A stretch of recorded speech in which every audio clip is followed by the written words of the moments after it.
Today, here with me is Andrej Karpathy.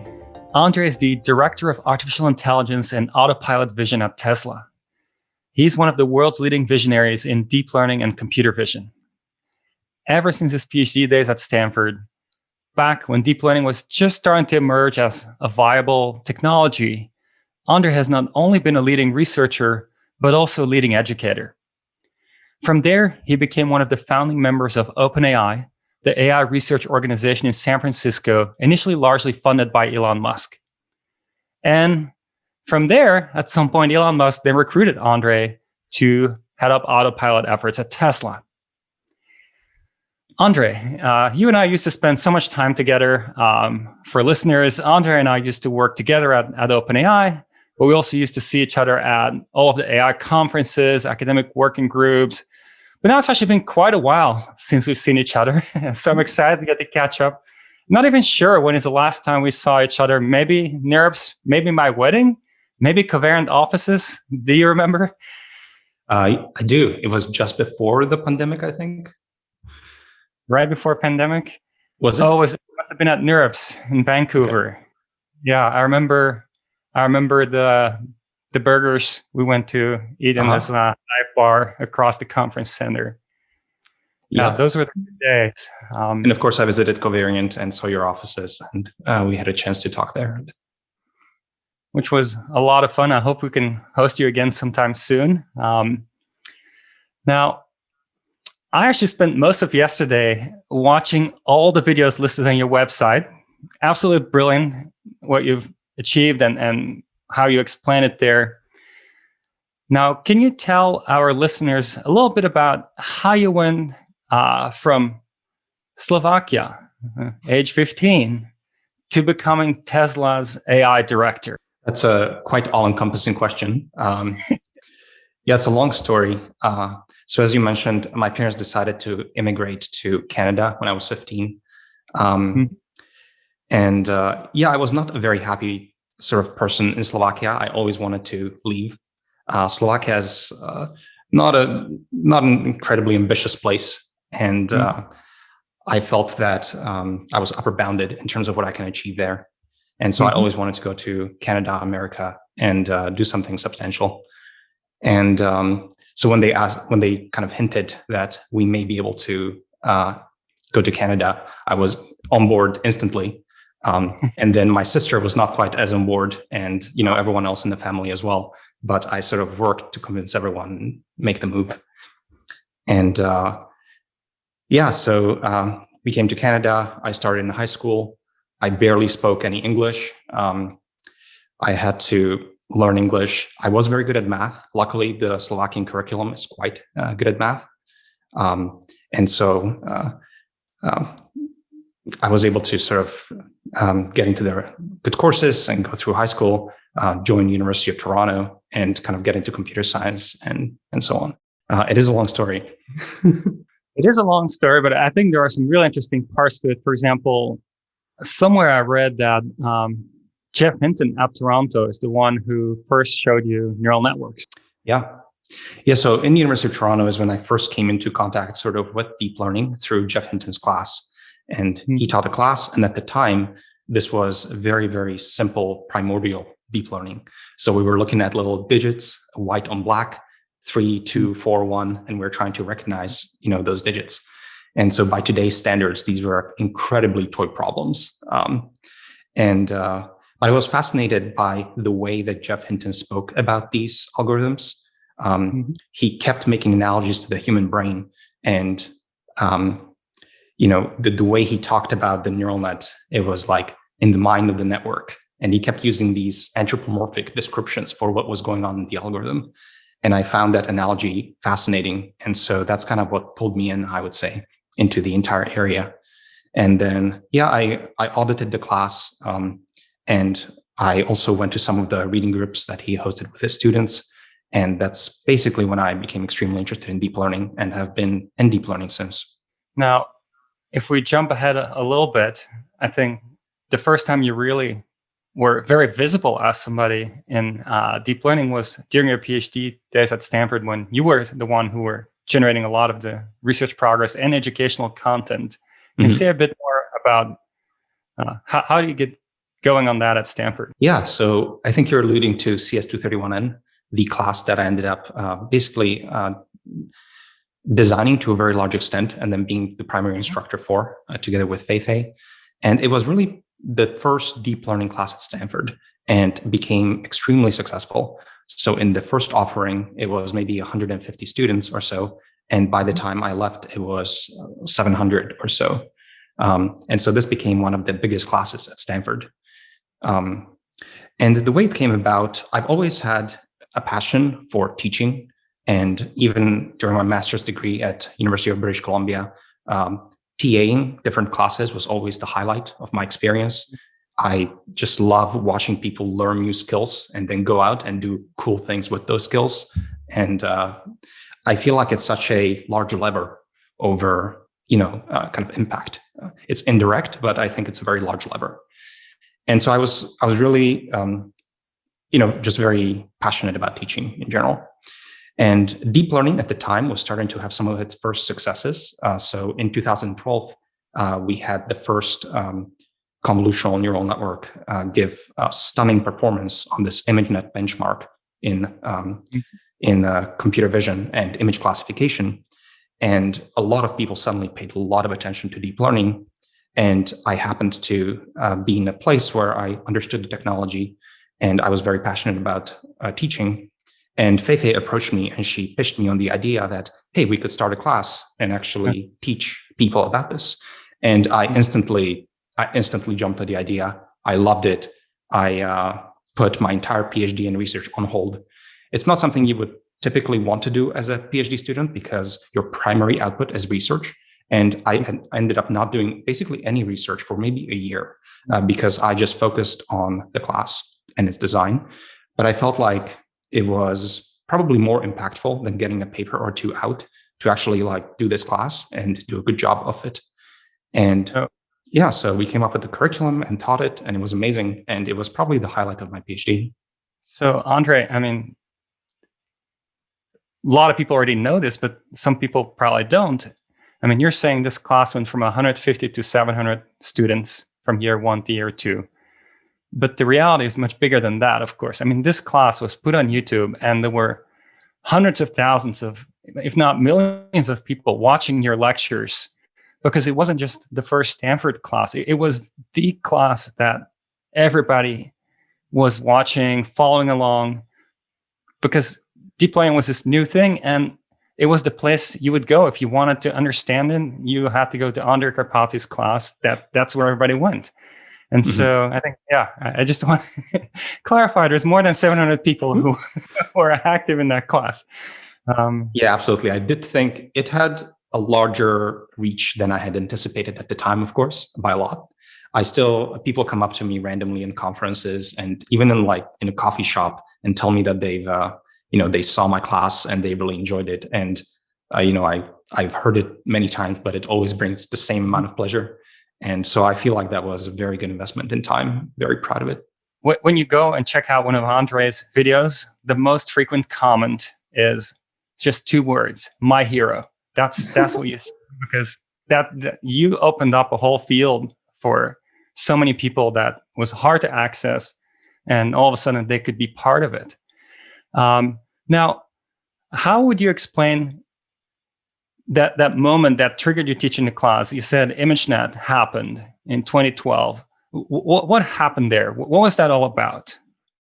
Yeah, so as I mentioned, when I first encountered deep learning in Jeff Hinton's class, we were working with these tiny black and white images. So these are tiny 28 by 28 images where you have a single digit, like a 7 or a 6. And we're trying to recognize what it is. And so deep learning, which is this class of neural networks approaches where you basically have neurons that are connected to each other with different strengths, and you're trying to tune the strengths between the neurons so that they take your input, in this case, this image, and try to, the neurons fire in a sequence, and then the last neurons tell you which digit it is in the image. And so it's a class of technology that was used in these super toy problems. And when I entered Stanford, and I was in computer vision, these approaches were not what you would use for computer vision applications. So computer vision was a field that was mostly working with much larger, higher resolution images. So we're talking, 1, 2, 3 megapixel inputs. So 1,000 by 1,000 images, real normal big images. And it was thought, and there was a very different class of approaches to how you, attack computer vision problems in those settings. And so at the time, no one was using deep learning in computer vision. Deep learning was this branch of machine learning out there somewhere. And it was very different, not used. And it was thought, the conventional wisdom at the time was that these approaches would not scale to large resolution images. And it was in 2012 that Jeff Hinton and his team in the University of Toronto, Alex Krichevsky and Ilya Sutskever, published a paper showing that a scaled up version of the neural network, really running on special, GPUs in the computer, a special type of processor that is very good at running these kinds of computations that make up the neural network. That when you scale up these networks, so it's not just a little baby network with a couple thousand neurons, but it's actually a much bigger network with several 100,000 of them connected with like millions of weights and synapses, that actually these can do incredibly well, even on normal sized images, and achieve extremely good performance compared to what was available in computer vision at the time. And this turned the entire field upside down. It was a massive tectonic change in computer vision. So if you visited a computer vision conference in 2012, there would be basically like 1 or 2 papers on deep learning. But if you visited 5 years later, it would be 1 or 2 papers that are not deep learning. It was a complete upheaval. And today, of course, you would not dream of doing computer vision without deep learning. So I happened to be at the right place at the right time with interest in education, and stars sort of aligned in the way that I was able to explain the material and hopefully empower a lot of people to use this powerful technology for computer vision problems in the world. Now, you absolutely did. And I'm curious if you had to describe just deep learning. Let's put aside ImageNet moment for just deep learning itself. How would you describe deep learning to, I don't know, your parents or uncle or something who doesn't work in the space? Let's use a specific example because I think it's useful. So let's talk about image recognition, right? So we have images, and they are just images are made up to a computer of a large number of pixels, and each pixel just tells you the amount of brightness in the red, green, and blue channel at that point. And so you have a large array of numbers, and you have to go from that to, hey, it's a cat or a dog. And typical conventional software is written by a programmer, writing a series of instructions to go from the input to the output. So in this case, you want someone to write a program for how do you combine these millions of pixel values into, like, is it a cat or a dog? Turns out no one can write this program. It's a very complicated program because there's a huge amount of variability in what a cat or a dog can look like in different brightness conditions, arrangements, poses, occlusions. Basically, no one can write this program.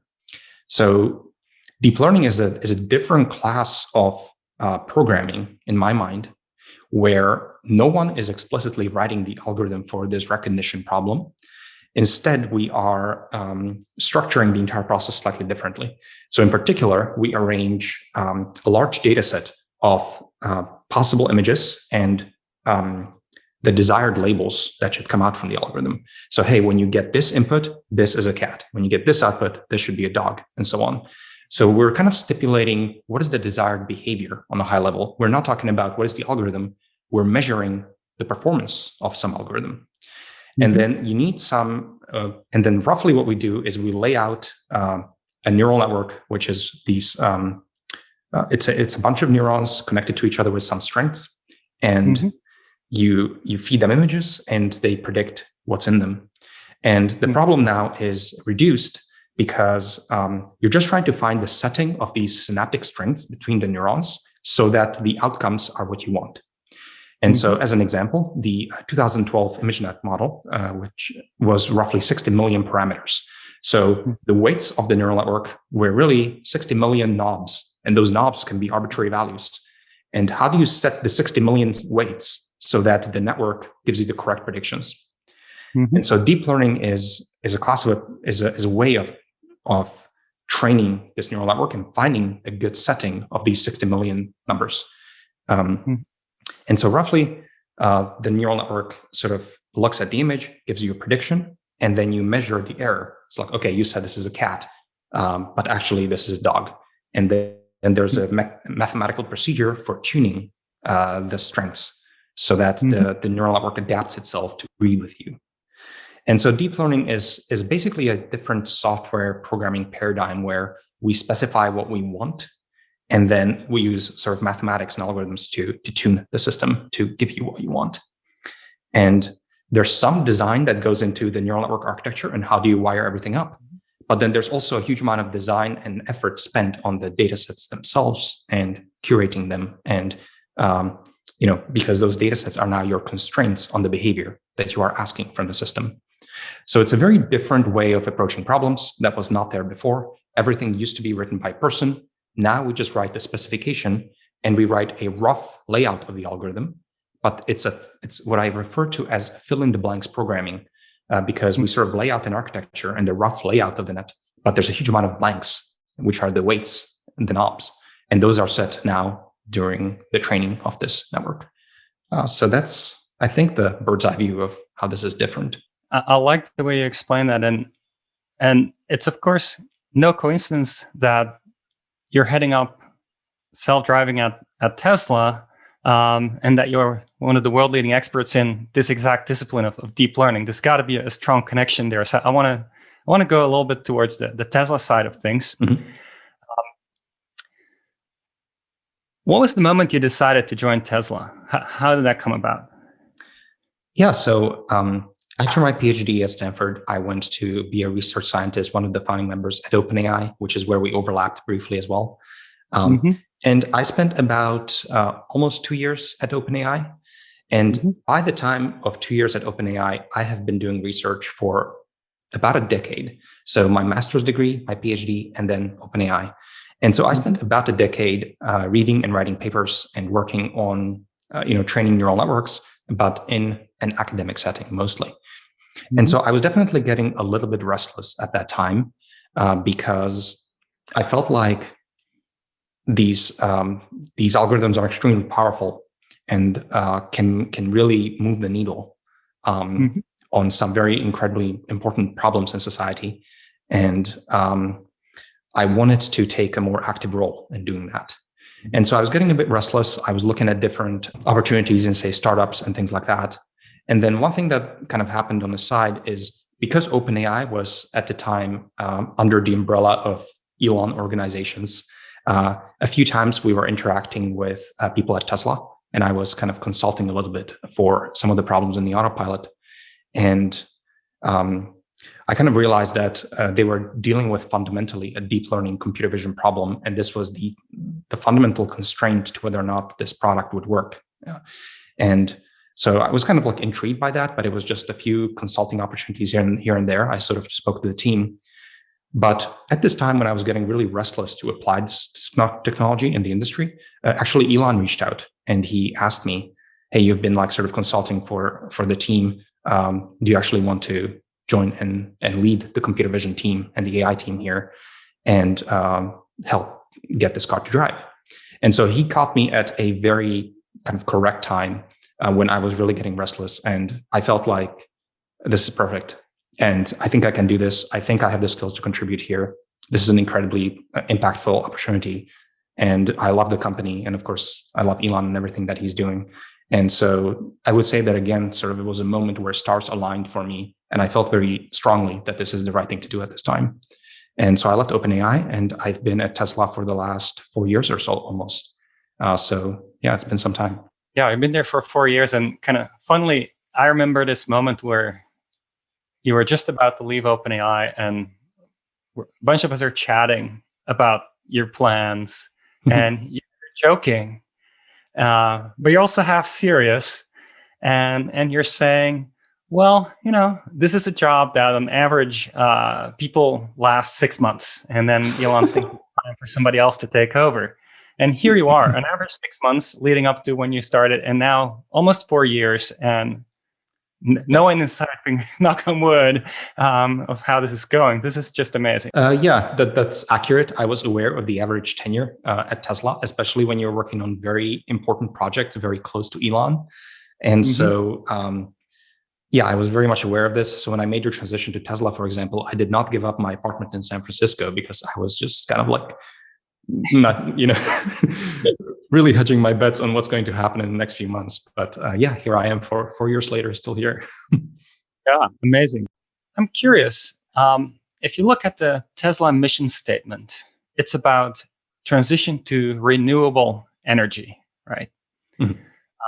Which, at first sight, doesn't seem to directly tie into self-driving being kind of part of wanting to transition to renewable energy. So can you say a bit about how self-driving and renewable energy play together? Yeah, I think it's a good question. I think broadly, Elon sort of has a number of companies and a number of bets around just a higher level goal of making the future good, increase the probability of the future being good. And there's many aspects to that, of course. And he's focused the Tesla mission around accelerating the transition to sustainable energy. Fundamentally, a large piece of this is getting people to transition to electric vehicles. And we need to manufacture them at scale, and we want them to look like the future. And so the entire product itself sort of looks like the future. It's a very clean design, and you want to be inspired by progress in society and that things are developing in a positive direction. And so the car looks much more futuristic. And I think a big part of that also is that the car becomes it just becomes something magical in your life that can take you around in this beautiful future.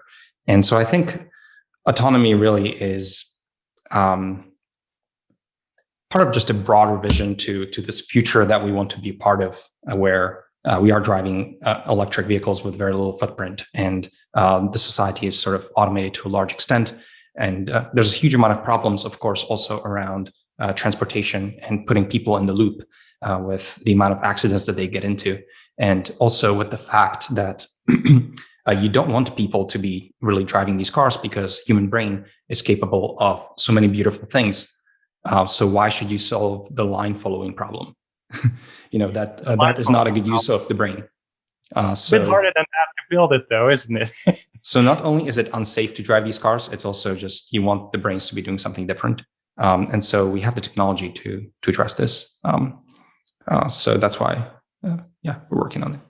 That's really intriguing. The way I'm internalizing this is that if you want people to transition off something they like, people like their existing cars, you can't just tell them let go of your existing cars and stop using them. You got to show them something even shinier, something even more exciting. That in the process also gets them onto renewable. Yeah, we want people to transition to electric vehicles that are also very competent in the world and transport you around. Before we dive into the technology itself for self-driving, got another question at a higher level, which is, how is it working with Elon Musk? I mean, he might well be the most famous person in the world at this point, and you are actually working with him. What is that like? Well, he's obviously a very incredible person in many ways. I'm still trying to really map out his superpowers. He has incredibly well-developed intuition, I would say, in many aspects, where he makes the right judgment calls, sometimes in what I perceive to be a lack of information, because he's not fully in detail of all the things, but yet his judgment is extremely good. And so I still haven't fully sort of understood how that happens. He has a way of taking a very complex system and simplifying it to just like the fundamentals and the first principal components of what really matters about the system, and then making statements about those. And so it's a very different way of thinking that I find kind of fascinating. By default, for example, sometimes I get sort of overwhelmed by the system. I feel like I need to know the system in its full detail to make the correct decisions, but that's not how he operates. He somehow has a way to distill the system into a much simpler system in which he operates. And so I think I've learned a lot about just how to approach problems. And, he's a double-edged sword because in terms of working with him, right? Because he wants the future yesterday. And, he will push people and he will inject a lot of energy and he wants it to happen quickly. And you have to be of a certain, I think, attitude to really tolerate that over long periods of time. But he surrounds himself with people who get energy out of that. And they also want the future to happen quicker. And those people really thrive at Tesla. And so I happen to also, I think, be like that. And so I don't personally mind it. I actually kind of thrive on it. And I love the energy of getting this to work faster and, making a difference and having this impact. And so I really enjoy working with him because he has a way of injecting energy into the system, driving momentum, and he has incredibly good and developed judgment. And I overall just really, really enjoy working with him. Sounds wonderful. Would you say you talk with him pretty much every week, or what is that? Yeah, that's right. So we have autopilot meetings that range from a week to multiple times a week, depending on just how much scrutiny is being put on the autopilot. Maybe right in front of releases, we would have more than a week. And multiple times in the history of the team, it's been every single day. On any of those frequencies, depending on what's happening. That's so exciting. Wow. Now, if we think about self-driving cars, it's probably the kind of most tangible AI concept for the public, because so many people have cars and it's how their car is going to change because of AI, right? And certainly one of the most written about aspects of AI research and application in the press. But not everybody really realizes how driverless cars and AI are connected. What is the backstory there? How long have people been working on self-driving cars? And what is the AI role? What is happening under the hood? Yeah, so people have, of course, been thinking about cars that drive themselves for a very long time. Some things are very easy to imagine, but very difficult to execute on, like driverless cars. Some things are not like that. So, for example, a cryptocurrency and Bitcoin is hard to sort of come up with. So you won't see something like that maybe featured in as much sci-fi. But driverless cars are something that people have been dreaming about for a very long time and working on for a long time. And I think fundamentally what makes it hard is, right, that you have to deal with a huge amount of variability of what the world looks like. Mm-hmm. And it's basically true that for AI and technology as it is today, the degree of difficulty is proportional to the degree of variability you're going to encounter in the application. So the more scenarios you have to deal with, the harder it will be for the technology. And that's what makes this hard for self-driving cars as well, is that environments out there are quite variable. Maybe on the highway, you're just dealing with lane following. But once you get off the highway into city streets, in San Francisco and so on, the amount of things you can encounter is very large. And designing to it is incredibly difficult. And that's where all the action is. You hit upon variability, right? That's making it so hard. Can you dig a little deeper? Why does variability make it hard? So like I mentioned, you are giving, like when you're creating these deep learning systems, you are giving them some kind of a specification for how they should act in different environments, in different cases. So, hey, this is a cat, this is a dog. And the network starts from scratch. It's not like your human brain that is born into a three-dimensional physical reality where you sort of understand a lot of objects and you come with all this built-in hardware, but then also incredibly powerful learning algorithms so you can understand object permanence and how the world works. These neural networks, they are made up of neurons like your brain, but it's not an exactly correct analogy and it's misleading. These neural networks, again, it's better to think of them as a mathematical function with a lot of free parameters, 60 million knobs that must be set to get the correct behavior. And in the beginning, the setting of these knobs is completely random. So the neural net is implementing a completely random function. It's doing completely random things, and it's starting basically from scratch. And you have to tell it what to do in every situation. And the more situations you have, the more you're going to have to give it in order for it to do the right thing in all the cases. So, Andrej, when a neural network starts from scratch, and you put that neural network on a Tesla, what would happen if it drives that Tesla? Well, you'll get random behavior when it's from scratch. It will be completely random behavior. Got it. So it starts not knowing what to do. So you probably don't put those on the cars, actually. No, you wouldn't want to do that. And so when you deal with all this variability and you want this neural network to internalize that variability, can you say more about what makes the neural network internalize that variability? What's the solution to that? So it looks like we do it through roughly almost brute force ways right now. So if I want the neural network to function in millions of situations, I need to plug in millions of examples or something on that order. So the neural networks do show some ability to sort of interpolate between the examples you've given them. They are not as good at extrapolating, but as long as you sort of cover the space of possibility and tell the neural network what to do in those different scenarios, they have some ability to interpolate between examples, but it's limited. And so if you really have a massive amount of variability that you want the system to perform well on, you actually have to cover that space to a large extent. So how do you get the data to cover that space? As I mentioned, in this new programming paradigm, there's a bit of designing the neural network and the neurons and so on, but a massive amount of work is on curating these data sets. And fundamentally, you roughly start with a data set. You start with some data set and you train your neural network, and then you measure its performance and you look at where it works and where it does not work. And fundamentally, the way you're iterating on this neural network to get it to work is you need to find a lot of examples where it does not do what you want it to do. And then you need to get those situations and you need to label correctly what should have happened in those situations, what the correct label would have been in all those cases. And then you need to put those into the training set for the neural network. And so the neural network is now trained on the previous data set, but also on a data set of where it failed before, but now has the correct label. And this improves some situations again. And then you have to, again, look at where it's failing now.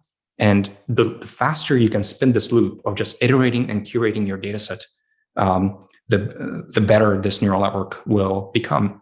And luckily, we are in a position with these deep neural networks that as long as the data set is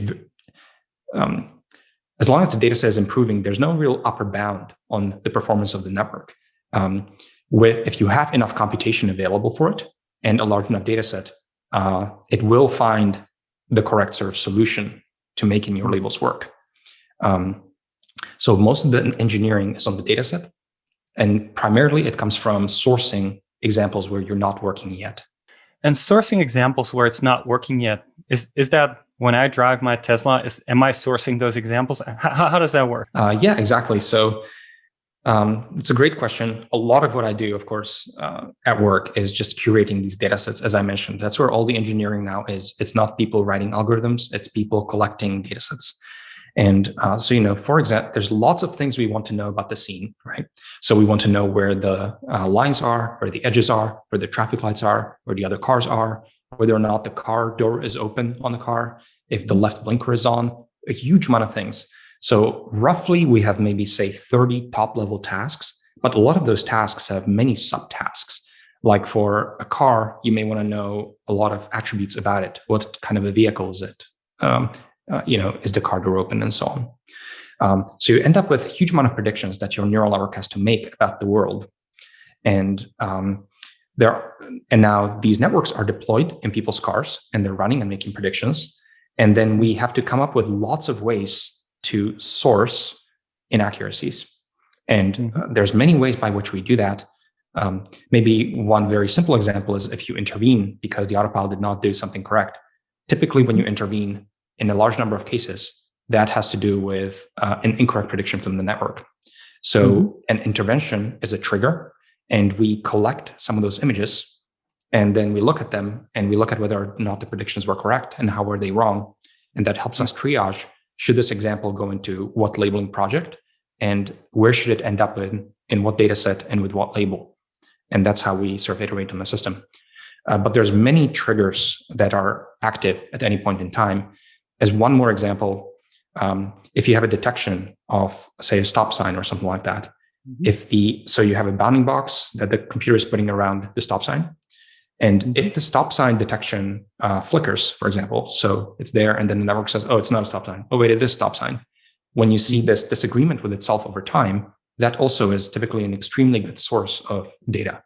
So flicker and temporally inconsistent predictions, or for example, disagreements with the map. So we think there's a stop sign, but the map says that there isn't one.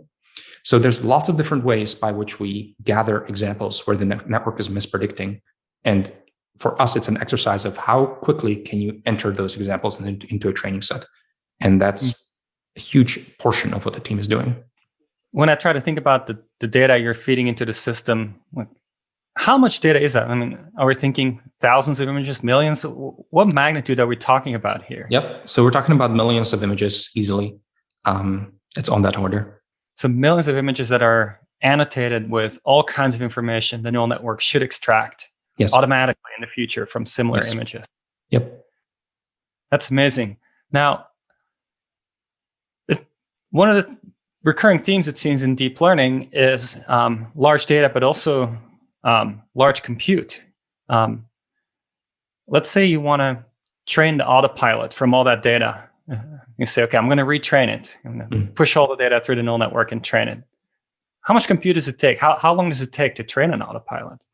Yeah, so what you're getting at is these neural networks are quite expensive to train. So we start with millions of images, and a typical neural network, if you want to, typically what you will see in the industry is most networks train roughly on the order of 2 to 3 weeks of time. Because 2 to 3 weeks is actually more of a psychological reason for that, is because that's the amount of time that a person is willing to wait for the network to converge and to measure its performance. But yeah, they have to look at a lot of examples. They have to make a lot of predictions, and they have to be corrected on the predictions they're making during the training loop. And this takes a long time. As you are scaling up the amount of compute available, you can afford to use a bigger network, and a bigger network will almost always work better, but it needs more training time. And so we're in a place where we are, and this is a beautiful place to be, by the way, we are not constrained by human ingenuity and algorithms, as used to be the case in computer vision, because we had a class of approaches that leveled off, and then we were the constraint. But now, human ingenuity is not a constraint. The constraint is the size of the data set and the amount of compute that you have available to you. The algorithm now is known. Everyone knows the same algorithms, and we just need to run them at scale. And we're getting benefits for free just by scaling up the network, making a bigger network, and making a bigger data set. So it's a beautiful place to be, because you have a recipe, a template by which you can make progress, and you're just bounded by very concrete, tangible things that you can improve, like the size of your training cluster and things like that. The way I hear you say that the algorithm's understood, that's true. Of course, it still requires some true expertise in the space to understand those algorithms. But you're right; they're not secret. I hear part of what you're saying. It seems like you are spending a lot of your time on the data itself and a lot less on changing the algorithms.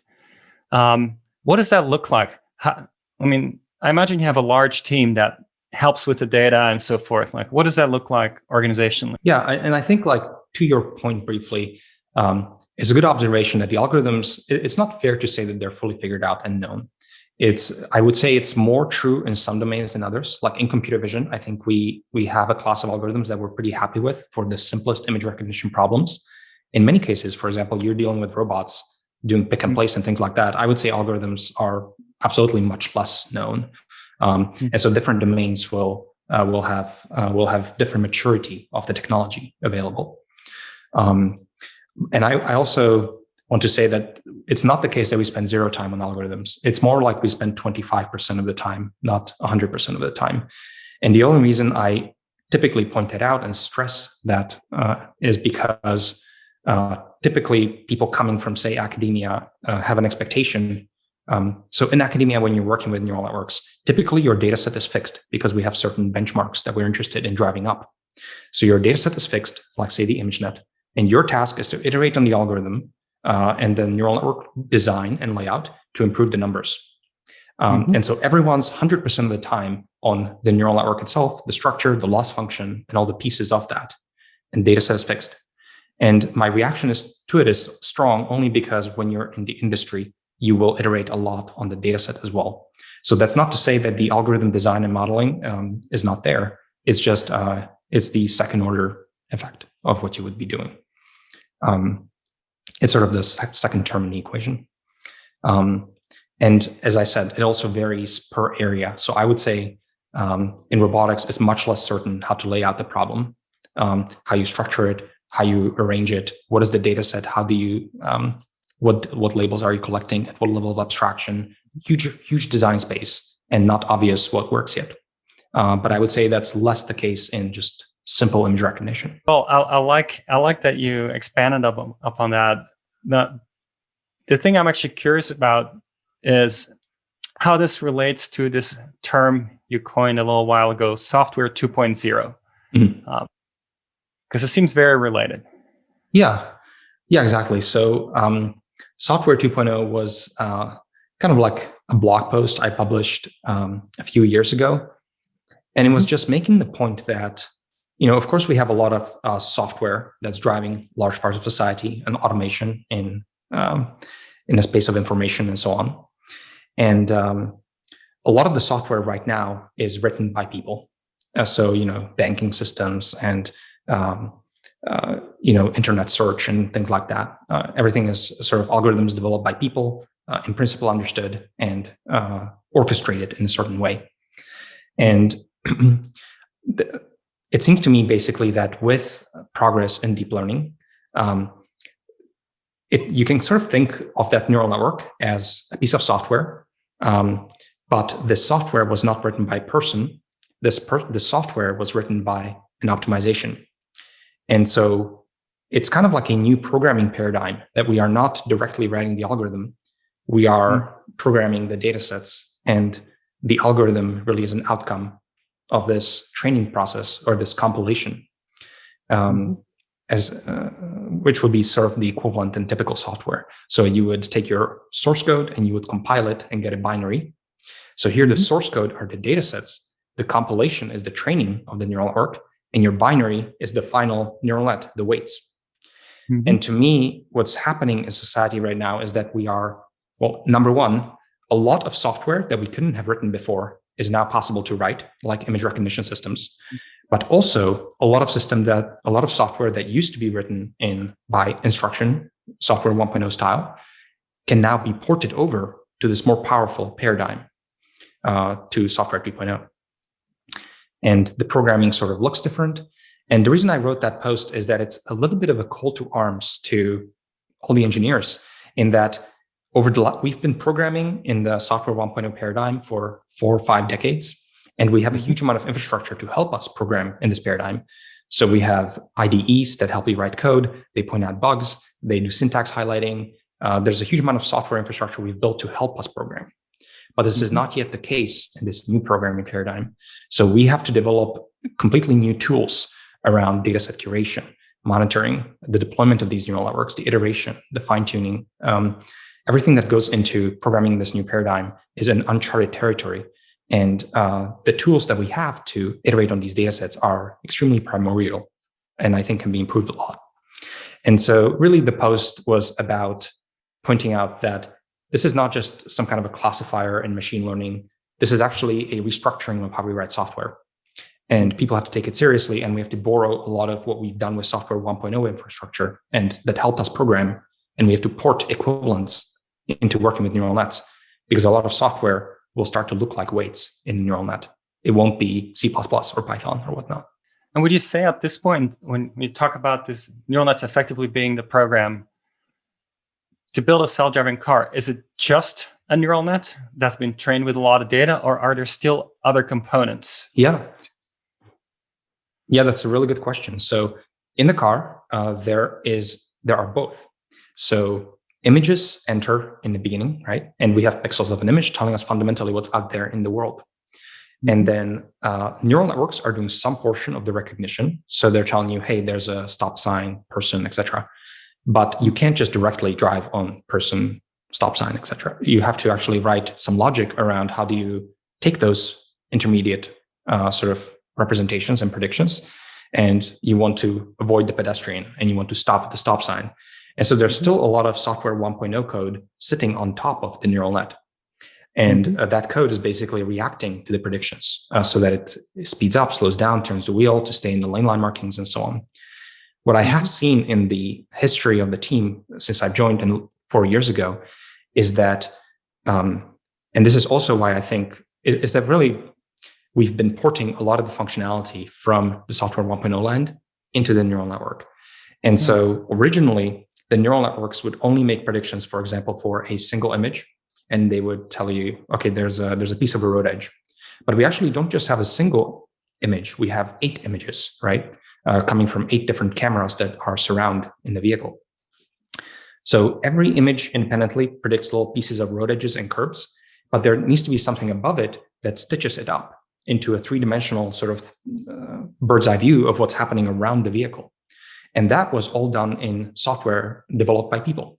So you take road edges from here, you project them out, road edges from all the cameras, project them out, stitch them up across boundaries. And then over time, you need to also stitch them up and track them and make it sort of temporally continuous.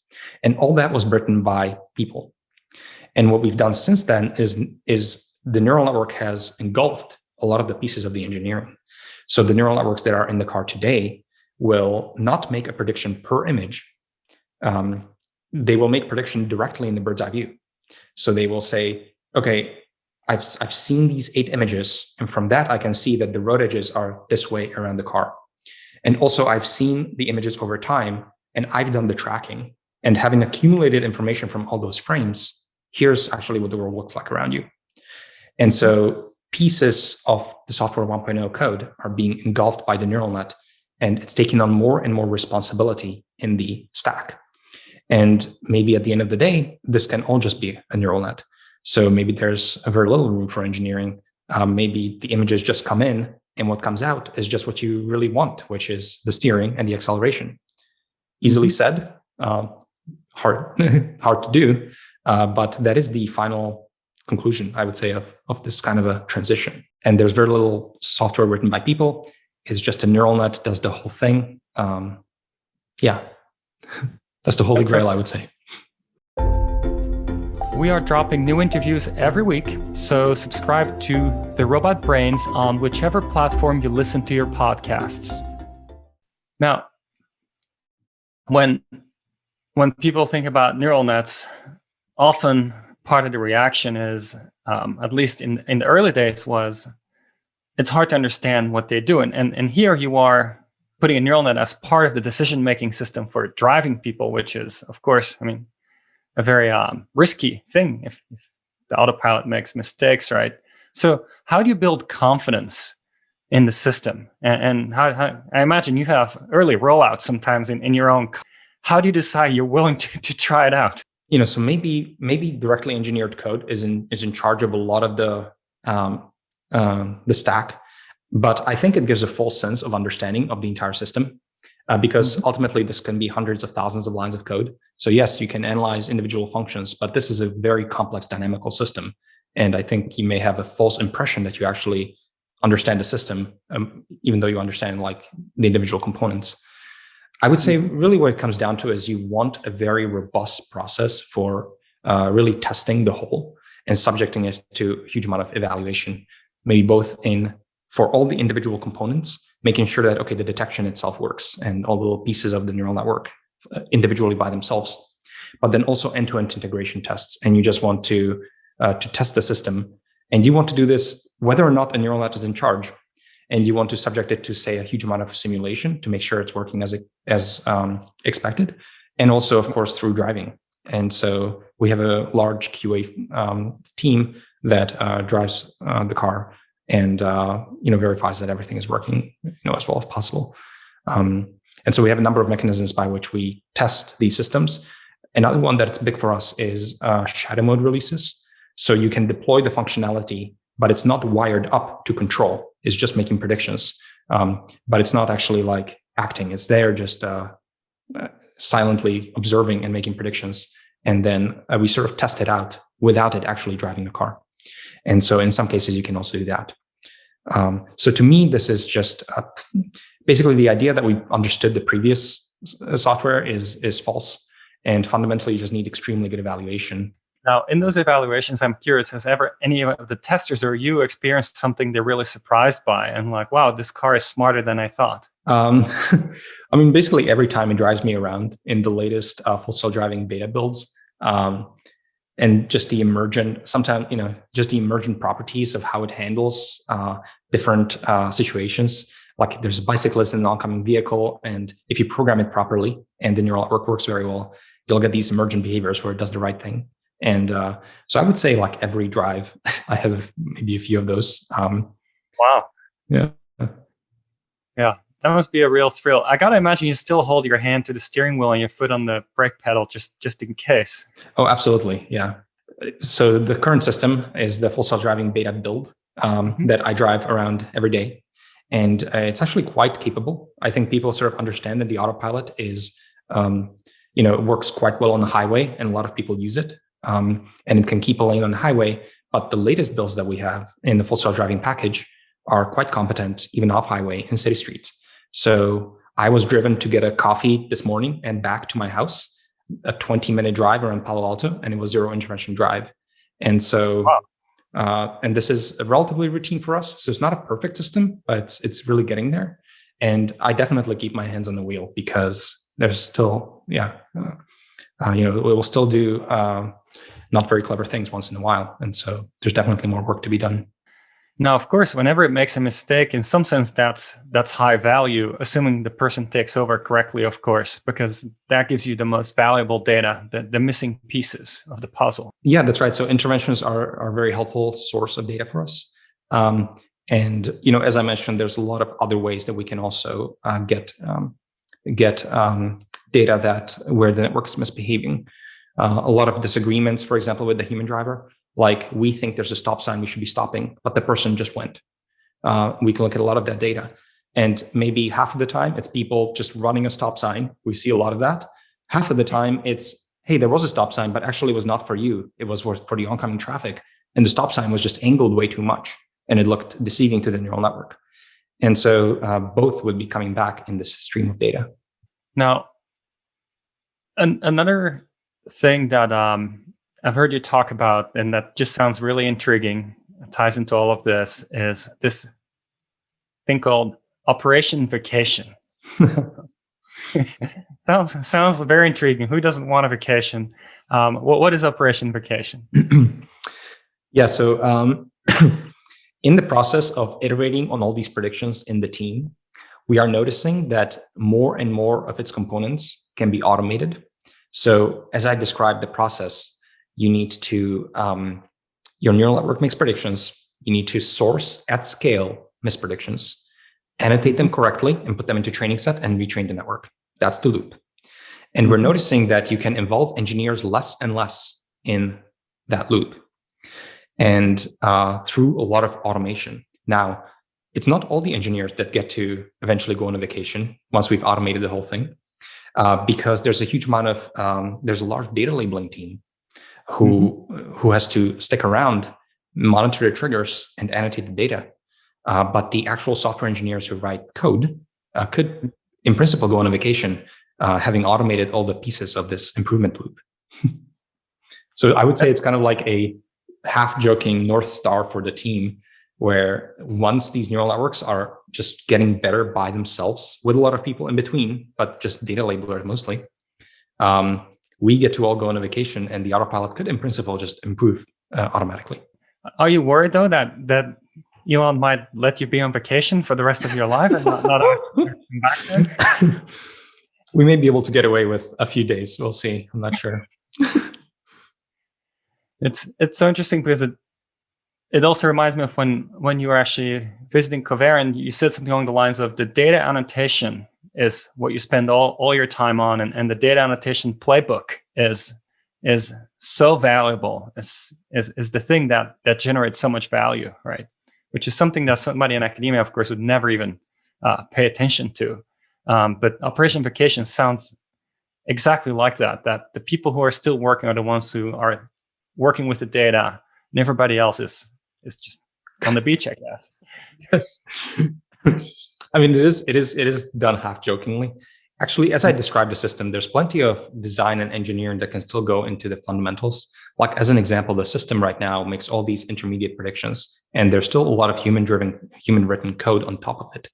And this human written code is very difficult to write, and it's brittle, and it will not fundamentally, I think, scale to where we need it to be if you really want 99.99% of accuracy and comfort. And so I think there's a lot of, there's some challenges that sort of remain, I would say, on the modeling front. And so we'll be busy with those. But the fundamental, if you're just talking about the perception system itself, I think its improvement can be just improved autonomously, just on the raw detection itself. And, but yeah, as you mentioned, data annotation is not something you would do as a deep learning engineer. We spend a lot of time on it.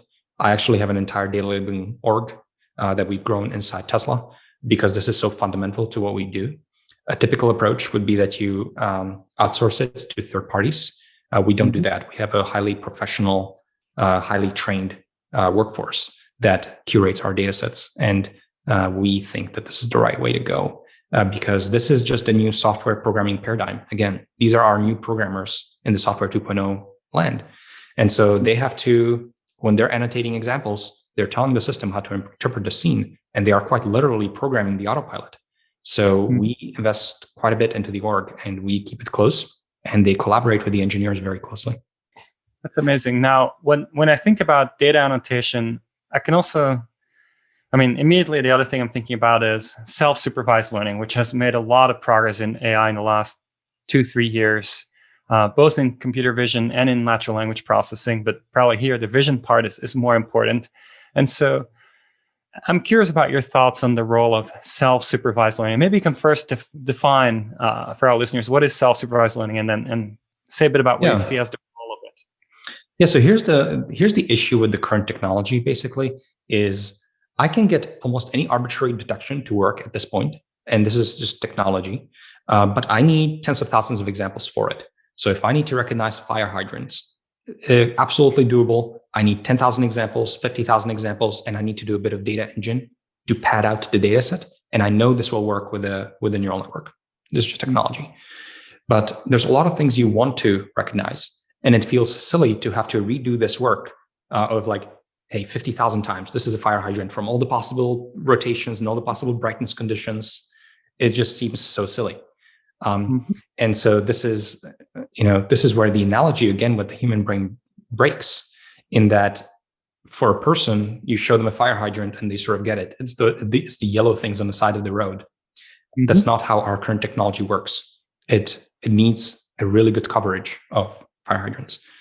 And so that's why a lot of people are perceiving basically this, there's almost like a flaw with the technology right now. And they're trying to come up with ways that will not require that huge amount of annotation.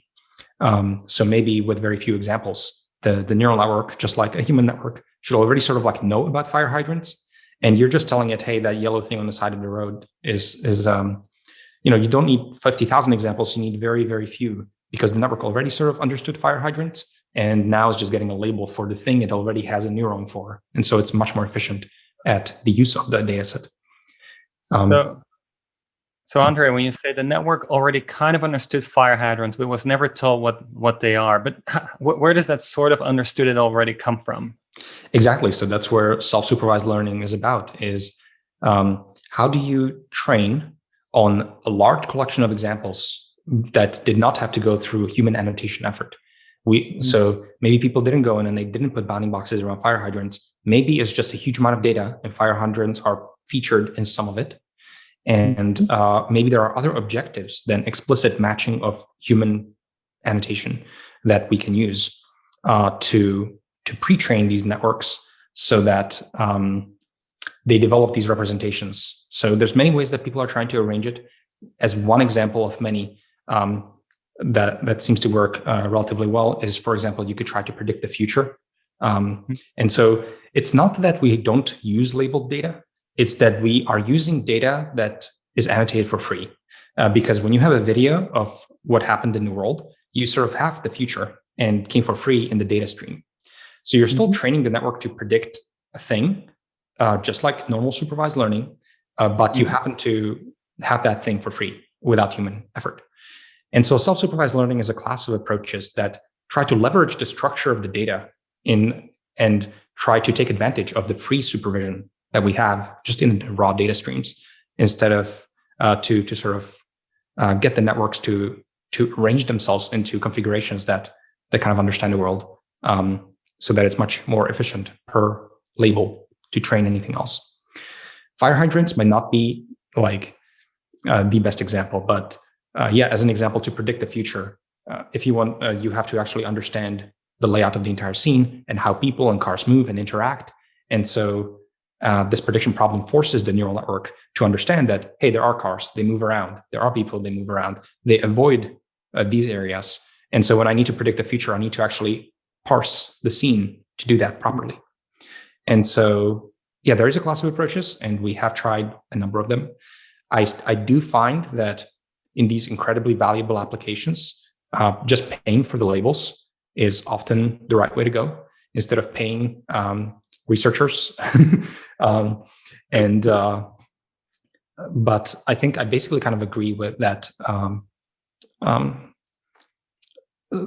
This is it's not ideal, and there are some techniques that, as you mentioned, are seeing quite a lot of traction, and we have experimented with a number of them internally at Tesla. Mm-hmm. That's really exciting, because I mean, the way I also see it is that once you go self-supervised, you can use infinite data effectively, because all data works, right? Yep. You have to be careful though, because more data is not always better. If you add boring data into your data set, you may actually be diluting your data set, right? Because your neural network will train for, like I mentioned, 3 weeks, and it's going to see some number of examples in its training. And if a lot of the examples are boring, it's not going to learn a lot. So you actually want to be very careful with and this is why I talk about curation of data sets. It's an active process of adding hard examples and subtracting the easy examples often. And a very easy way to see this is, of course, if I had just a single image in my massive data set, of course, that's not helpful. So you really want to pad out the variability. And that's why I use active terms like curation when I talk about data sets. It's an active process to curate this data set. One thing that Tesla has also announced is building their own chips for AI compute. Why does that matter? So there's many possible answers to that, of course. I think to a large extent, Elon sees AI as just a fundamental pillar of a lot of this technology, and wants to invest into internal teams that develop a lot of this technology and co-design everything. Tesla is definitely about vertical integration and squeezing out a lot of juice from the benefits of that. So to a very large extent, of course, we own the entire manufacturing of the vehicle in the factory. And then we own a lot of the pieces of, the hardware itself, how's it pointed, all the design decisions. And we own the cluster, we own the data labeling team, and also we own the inference hardware, the chip that actually runs the neural network on the car. To us, is just another opportunity to co-design everything, specifically for the purposes of self-driving. And so the chip is designed with the kinds of neural networks we want to run in mind. And the hardware itself is just targeted to the operations that we want to run and do that very efficiently. And so really it's a theme of Tesla, and it allows us to co-design all the components to work together towards a single goal, in this case, full self-driving. When I think about chips for AI compute, I tend to think there is training, and then there is inference, as you alluded to, which is when it's used for driving. Mm-hmm. Are you using both? Is it just inference right now? Yeah, good question. So as you mentioned, you will typically, hardware for deep learning actually kind of has two broad areas now. There's hardware you would use to train neural networks, and that looks very different from the hardware you might want to use to run a neural network. So running a neural network is computationally much more straightforward thing. You're just kind of like doing, the neurons just have to fire in a sequence. If you're training a neural network, there's a lot more that goes on there because you have to run the neural network forward, but then you also have to implement the backpropagation algorithm, and you have to run the backward pass, and you have to update the weights. And there's a lot of technical details as to like at what precision do you run all this mathematical precision in terms of the numbers involved. And so there's a lot of details that make the training a much more heavy endeavor, and the testing, the inference, a much simpler endeavor. And so, as you mentioned, we currently have a chip for inference that we own and we've designed and is in all the cars. And we are also working on a training computer, and this is Project Dojo. And Elon has sort of alluded to it on a high level a number of times. And it is really just pushing this co-design even further. And we have a rough understanding of what these computational workflows look like for training neural networks for the autopilot. It's a massive amount of video training. And we are building a chip directly sort of designed for that kind of a computational workload. And so, that's absolutely an active project currently at Tesla. I'm curious about your thoughts. I mean, you were at OpenAI, you're one of the founding members, and OpenAI recently somewhat recently raised $1 billion with specifically compute in mind. And so I'm curious about that strategic angle also. Is that something on your mind, that more compute is the only way to succeed in AI? Yeah, I think more compute is one of the fundamental limiting blocks right now for a lot of things, for a lot of domains.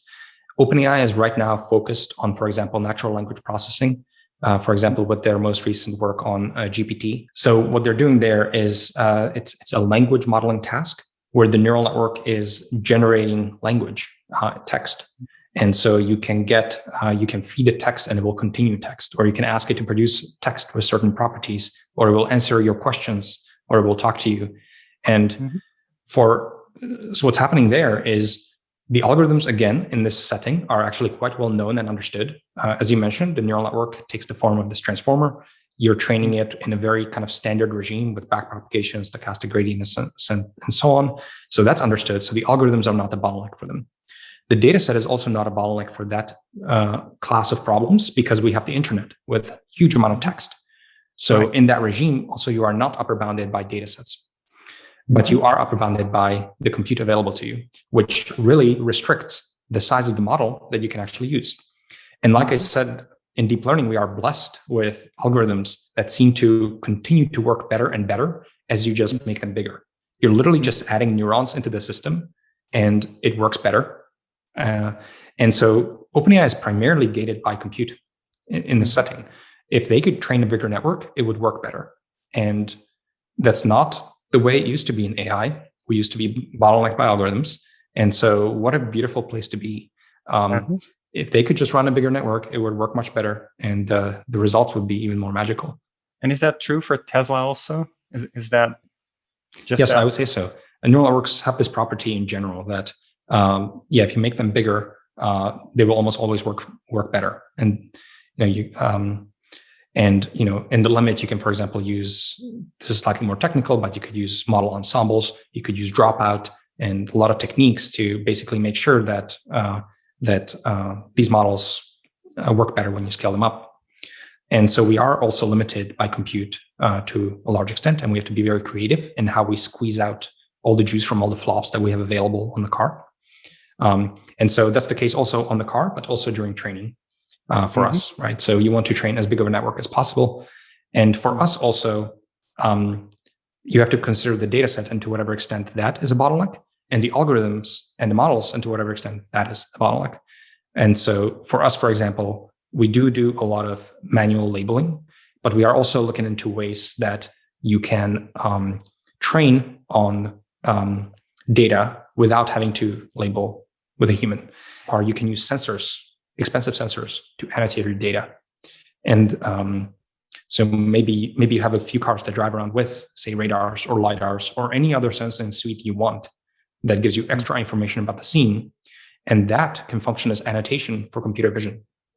And so computer vision can be matching those sensors and imitating them. And so you have sensor annotation, human annotation, or self-annotation, like predicting the future. And so all of those are knobs and kind of algorithms you could play with. Tesla is not the only company trying to build self-driving cars. There's other efforts out there. And sometimes, at least in the media, it's depicted as a bit of a race of who's going to get there first and so forth. And so how do you see the Tesla effort different from the other efforts? It's a very good question because it is very different and it is not obvious. So, for example, there was a video just recently released where someone used a Waymo car, and the Waymo drove them to some location. I forget the details. And then they used the Tesla Autopilot full self-driving beta build, and it also drove them there with zero interventions. And so both cars took the same route and got to the same spot with zero interventions. And so to a third-party observer just looking at this, these are cars. They take right turns, left turns. They navigate you to where you need to be. It looks the same. But under the hood, the systems are actually extremely different, like quite different. So the approach of Waymo and many others in the industry, and I would say in the industry, you will see this two classes of approaches, really. And one is Waymo-like, and the other is Tesla-like, I guess in my naive sort of like description of it, I suppose. And in the Waymo-like approach, you are going to first outfit the car with many more sensors. In particular, the use of quite expensive LiDAR sensors that are on top. They give you range sensing around you. And you also have these high definition maps. So you need to drive around before you make the trip, and you need to pre-map the environment in very high definition. And then when you are driving, you know exactly where you are on that map. So you know exactly how to stay on it and how to drive. And this is very different from what the Tesla car is doing, because first of all, we do not have very expensive sensing. We just have a few cameras that give us surround view. And by the way, that's already a lot of information because each camera is, say, several megapixels. And so you're getting many millions of observations of what's around the car when each ray really is of brightness is telling you something about the world. So you're getting a huge amount of information from cameras that is very, very cheap and economical to produce. And we do not use high definition maps. So we have very low definition maps that are kind of like a Google map. So it's telling you that, hey, you should take a right turn, left turn, etc. But we do not know to a centimeter level accuracy where the curb is. Everything is coming from the system at that time through vision. And so the car is encountering these intersections and these areas for the first time, basically, as it's driving around. And it needs to look at the images and needs to decide, these are curbs, these are lane markings, this is how many lanes there are, this is where I should be to take a left turn. And so it's a much higher bar, much harder to design, but it's also much cheaper because the sensor suite is just cameras. And it's not specific to a location that you had to pre-map. So our system is very cheap and it will work anywhere. What this allows you to do then is that this affords you scale. So Waymo can have maybe a few hundred cars or something like that. We have millions of cars. And as I mentioned, scale is incredibly important to getting AI to work because everything is about data set curation. And so I do not see how you can fundamentally really get a system to work well in absence of scale. And so I think I would much rather give up some sensing in return for scale in AI problems. I'm kind of curious when you made your decision to go to Tesla. I mean, you must have seen that bifurcation. And was that something on your mind at the time that you thought about a lot about what you believe is going to be the way forward? Absolutely. I definitely saw the bifurcation, and I felt like Tesla had the right approach fundamentally. And I'm a huge believer in deep neural networks and their power. And I think images provide you with a huge amount of information, and it's just a question of processing it. And these deep neural networks that I know are capable of doing the processing that we need of them. And so to me, it's actually a brilliant strategic decision from Elon. And I was absolutely on board with a vision-only approach, and I do believe that the system can be arranged to process all that information and actually drive around. Have you ever had to sleep on a bench or a sofa in the Tesla headquarters like Elon? So yes, I have slept at Tesla a few times, even though I live very nearby, but there were definitely a few fires where that has happened. I walked around the office and I was trying to find a nice place to find, and I found a little exercise studio. So there were a few yoga mats, and I figured yoga mat is a great place. So I just crashed there, and it was great. And I actually slept really well and could get right back into it in the morning. So it was actually a pretty pleasant experience. Oh, wow. I haven't done that in a while. I had not expected this to be the answer. Cool. Wow. So it's not only Elon who sleeps at Tesla every now and then. Yeah, I think it's good for the soul. You want to be invested into the problem, and you're just too caught up in it, and you don't want to travel and so on. You just I like being overtaken by problems sometimes when you're just so into it and you really want it to work, and sleep is in the way, and you just need to get it over with so that you can get back into it. So it doesn't happen too often, but when it does, I actually do enjoy it. I love the energy of the problem solving, and I think it's good for the soul. Yeah. So I'm curious, what's your view on the future of AI when we think beyond self-driving?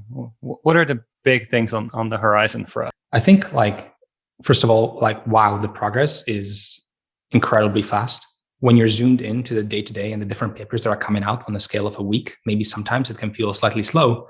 But when you zoom out, like AlexNet, as I mentioned, this ImageNet recognition benchmark that was beaten by neural net that really started the deep learning revolution and transformation was 2012. We're in 2021. So it hasn't even been a decade. And I'll get to live, hopefully, 4 more decades or something like that, maybe. So if from 2012 to now has been a complete transformation of AI. And a lot happened in a decade.